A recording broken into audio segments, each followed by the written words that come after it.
If you are past 60 and arranging air travel for 2026, fresh regulations from the TSA and European border agents could prevent you from boarding, even when your ticket, prescriptions, and passport appear flawless.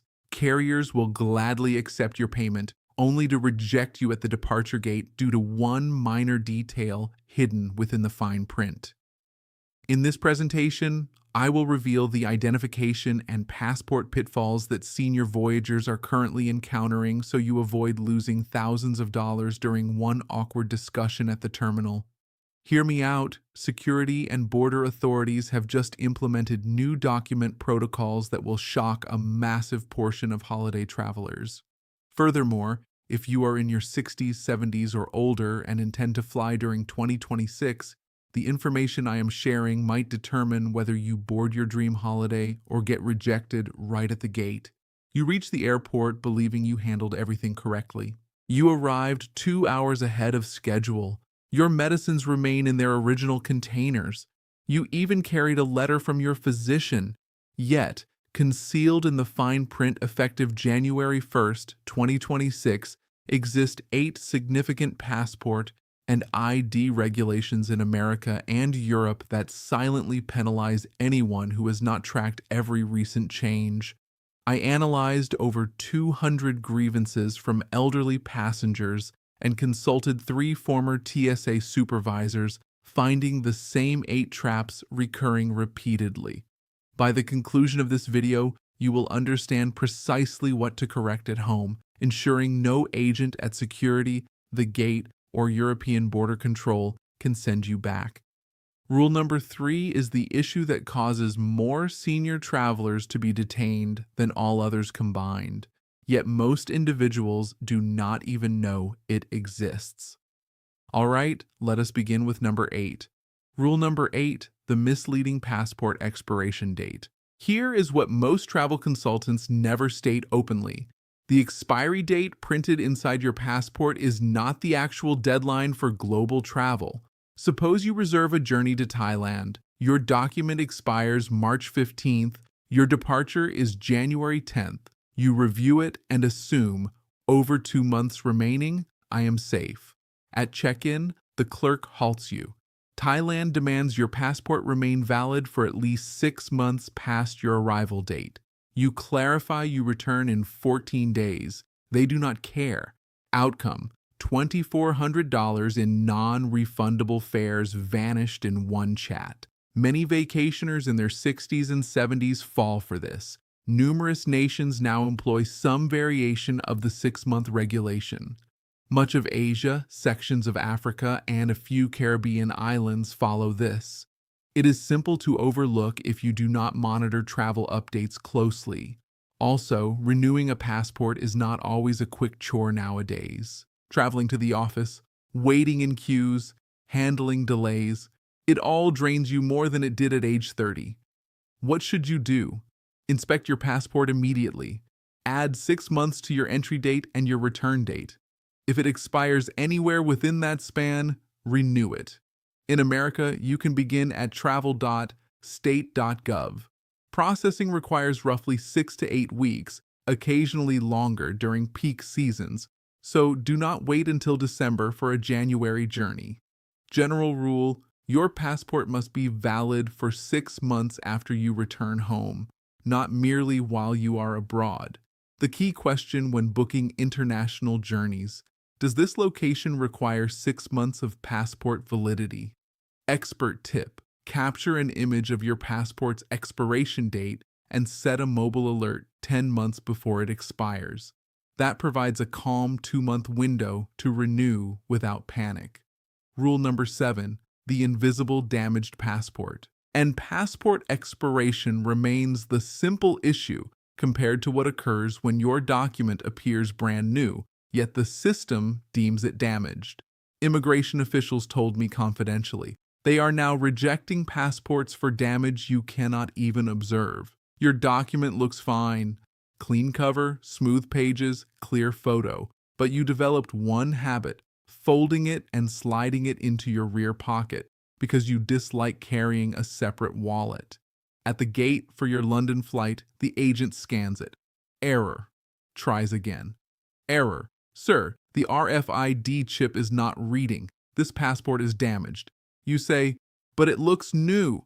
On the exterior, yes. Inside, the chip is dead. One missed flight and about $1,600 in rebooking fees later, the point becomes clear. Inside the cover lies a tiny antenna, folded enough times and it cracks. The chip dies even if the passport still looks brand new. Seniors keep passports for years and do not always inspect them. And weaker eyesight makes small ripples, water stains, or peeling plastic easy to miss.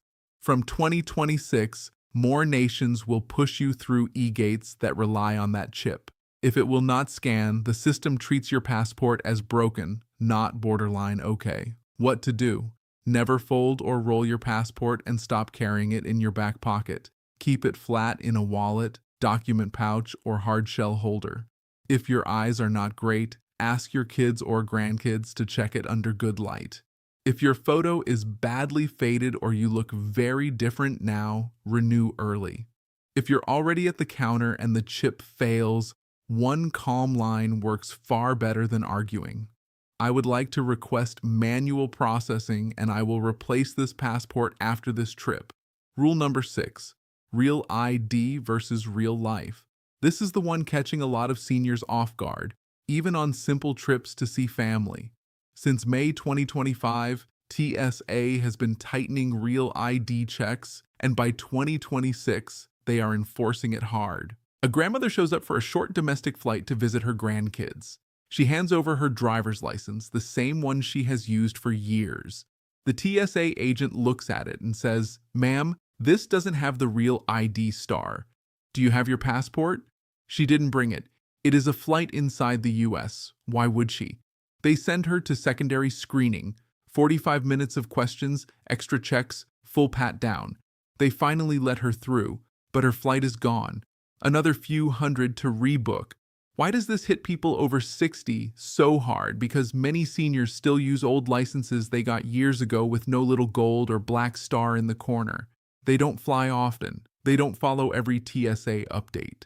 And getting to the DMV, standing in line, or driving across town isn't as easy as it used to be. In 2026, more checkpoints will simply treat those old licenses as not good enough and push seniors into long, exhausting identity checks or extra paid verification through systems like Clear or online Confirm ID tools.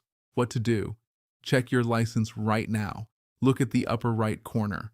If there is no star, that license is not real ID compliant.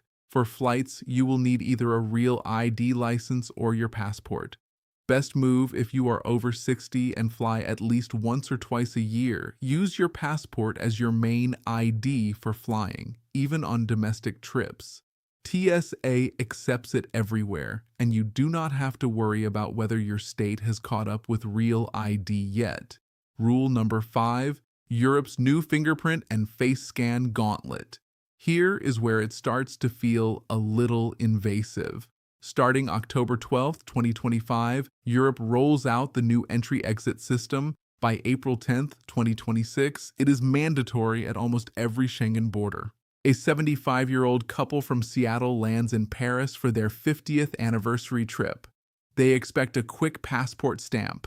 Instead, they are sent to a kiosk. Place your fingers here. Look at the camera. The husband has arthritis. His fingers won't sit flat. The machine fails once, twice, 6 times. By the time they clear immigration, they have missed their train to Provence and pay $200 to rebook. Why? Because under the new EES system, Europe now takes your face photo and 4 fingerprints every time you enter or leave the Schengen zone. If you are older, walk slowly, use a cane or wheelchair, or have shaky, stiff hands. That process simply takes longer. What to do? Arrive at European airports about 30 minutes earlier than you used to. If you have arthritis or hand tremors, tell the officer right away. They have procedures for medical issues, but they only use them if you speak up. Once you are in the system the first time, future entries are usually faster. If you are connecting in Europe, build in at least 90 minutes. Skip tight 45 to 60-minute layovers. If you are over 60 or do not move quickly, one slow biometric line plus a long walk between gates is all it takes to miss your flight. If you are traveling with a spouse, register together on your first entry so you stay in the same queue later. The magic phrase. If the scanner can't read your fingerprints, I have a medical condition with my hands, so my fingerprints are hard to scan. Is there an alternative process? Rule number 4. ETIAS. Yes. Europe's no boarding without permission rule. And Europe still isn't done. If you think fingerprints are annoying, wait until you hear about the new pre-approval you will need before you even leave the US. Most seniors do not even know this exists. For trips in late 2026 and beyond, Americans and other visa-exempt travelers will need ETIAS approval before flying to most of Europe. No ETIAS, no boarding, even if your passport is perfectly valid. Picture this. You have booked a dream river cruise in Europe. Passport ready, tickets printed, bags packed. At check-in, the agent asks, "Do you have your ETIAS authorization?" You have never heard of it. They can't check you in. You jump on airport Wi-Fi, rush through an online form, pay the fee, and hope it is approved in time. For some travelers, that means hours of waiting, a missed flight, and hundreds of dollars gone on rebooking and lost hotel or cruise days. Why this is risky for seniors? ETIAS is Europe's version of an online pre-screen like the US ESTA. Most approvals are quick, but some can take up to 96 hours. If you are over 60, standing at the airport under that kind of stress is the last thing your body needs. And if your kids booked the trip, it is easy for everyone to assume passport is enough and forget ETIAS completely. What to do? Apply for ETIAS at least 1 week before your flight. Earlier, if you like to move slowly, use the official EU website and let someone you trust help. If online forms aren't your thing, it is valid for 3 years or until your passport expires, whichever comes first. If you get a new passport, you need a new ETIAS. After approval, print the confirmation, save a copy on your phone, and email it to yourself. Rule of thumb, think of ETIAS as Europe's TSA pre-check. You apply once, then use it for multiple trips, but it is tied to your passport number. So, a new passport means a new application. Don't let a missing ETIAS turn your dream European vacation into a full day of airport stress. Rule number 3, the digital ID trap. This one is catching a lot of seniors by surprise. TSA now accepts digital IDs in Apple Wallet and Google Wallet. Sounds great. No wallet, no plastic card. But here is the trap. A tech-savvy grandfather was so proud he had added his digital driver's license to his iPhone all by himself. At O'Hare, he confidently held up his phone at security. The scanner beeped red. The agent said, "Sir, we don't accept digital IDs at this checkpoint. Do you have your physical license?" He didn't. His state had advertised the digital ID as TSA approved, so he left the real card at home. After 30 minutes of questions and a supervisor call, they finally cleared him, but his boarding window was gone and the flight was already closed. Seniors get burned by this because they trust that TSA approved label and do not always see the fine print that it is only valid at select airports and lanes. And standing through surprise secondary screening is far more tiring in your 60s and 70s. One dead battery, one scanner glitch, or one skeptical agent is all it takes if you do not have the physical card. What to do? Always carry your physical ID, license, or passport, even if you have a digital one. Treat digital ID as backup, not replacement. If your state offers it, go ahead and add it to Apple Wallet or Google Wallet, but still bring your wallet. Keep your phone charged and your screen brightness up before you reach TSA. The magic move. If your digital ID fails, immediately say, "I have my physical ID as backup," and hand it over. Insider move. Take a clear photo of the front of your physical ID and store it in a password-protected note or secure app.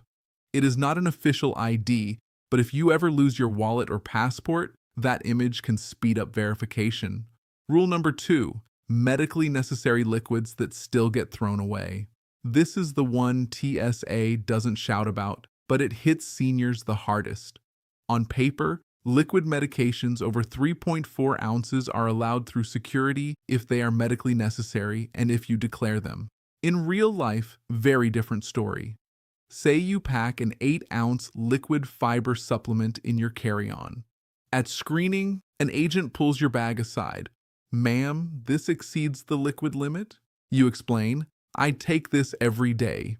It is my medication." They ask, "Do you have documentation?" You had no idea you needed any. They confiscate the bottle, $28 gone, and the next 3 days of your cruise are spent constipated, exhausted, and miserable instead of enjoying yourself. Here is what is really going on. TSA has a medical exemption for liquid medications, medical solutions, and some liquid supplements over 3.4 ounces. But that exemption only really works if you declare them up front and let them test them. If you leave it buried in your bag, the scanner flags it. An officer pulls it out, sees a mystery bottle over the limit with no declaration and no paperwork, and the easiest move is to throw it away. What to do? Separate all liquid medications over 3.4 ounces before security. Put them in a small zip bag or pouch. As you approach the X-ray belt, say clearly, "I have medically necessary liquids to declare." They will usually place the bag in a bin, maybe run a quick test, and you are done in about 30 seconds. Bring proof when you can, a prescription label with your name, a doctor's note, the original bottle showing your name and dosing. It is not always required, but if you meet a strict officer, that label is your shield, especially if you are older and truly cannot go a few days without that medication. Rule of thumb, if it is a liquid over 3.4 ounces and you need it for medical reasons, prescription supplement, or even over-the-counter stuff you rely on daily, declare it. The magic phrase, if an agent starts to push back, these are medically necessary liquids exempt under TSA guidelines. Pro tip, print the TSA page on medical liquids from tsa.gov, fold it, and keep it in your medication bag. Seniors who do this say the conversation instantly gets smoother when they can point to the rule in writing. Rule number 1, the blank passport pages rule, the silent trip killer. This is the silent trip killer, and it hits seniors the hardest. You can have years left before your passport expires and still be denied boarding at the gate. All it takes is not having enough empty space inside that little blue book. Many countries quietly require 1 to 4 completely blank pages, often 2 side by side for visas and entry-exit stamps. If you do not have the right kind of blank pages, the airline can refuse to board you, even if your passport looks perfect and doesn't expire for years. That is how people lose thousands of dollars in non-refundable tickets in a single conversation. Seniors are at higher risk because you tend to keep the same passport for many years, collecting stamps and visas without really counting pages. Weaker eyesight and memory make it easy to miscount or miss half-used pages. And with US passports, you can't add pages anymore. If the book is full, you must renew, meaning more paperwork, more waiting, more logistics. What to do? Open your passport and check it today. Count how many pages are totally blank. No stamps, no scribbles, nothing. Look carefully to see if you have at least 2 blank pages in a row. If you are under 4 blank pages total, start planning a renewal, especially if you have got a longer trip with multiple stops. One big itinerary can eat those last pages fast. Don't forget the grandkids' passports if they are coming with you. Child passports only last 5 years and fill up quickly, so they are more likely to be expired or out of space sooner than you think. Smart habit. When you get a new passport, take a photo of the first page and the last page and save it on your phone. After each big trip, flip through and see how many fresh pages you have used. When the book is about halfway full, start working on renewal and let your kids or grandkids help with the online forms. If tech isn't your thing, the magic question when booking international trips: does this destination require a minimum number of blank passport pages? It takes 10 seconds to ask, but it can save you a vacation worth several thousand. In the end, these 8 rules aren't here to scare you. They are the cheapest insurance you can have. A bit of prep now, so after 60, your energy goes into enjoying the trip, not arguing with airport staff at the gate. If you made it this far, you are already doing more than most travelers your age ever will. You now know the traps that cost seniors the most money, the most energy, and the most sleep before a big trip. Take 10 minutes after this video, grab your passport, your license, and your meds, and run through these checks while everything is still fresh. Your future self at the airport will thank you. If this helped you feel even a little more in control, tap like so YouTube shows it to more travelers over 60 who need it.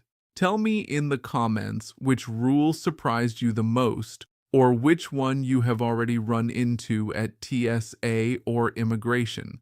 And if you want more step-by-step senior-friendly travel guides from carry-on tricks to new baggage and seating rules, hit subscribe and turn on notifications. You have worked too hard to let one missing page or one forgotten form ruin your trip. Let us make sure your next flight is spent in the air, not arguing at the gate.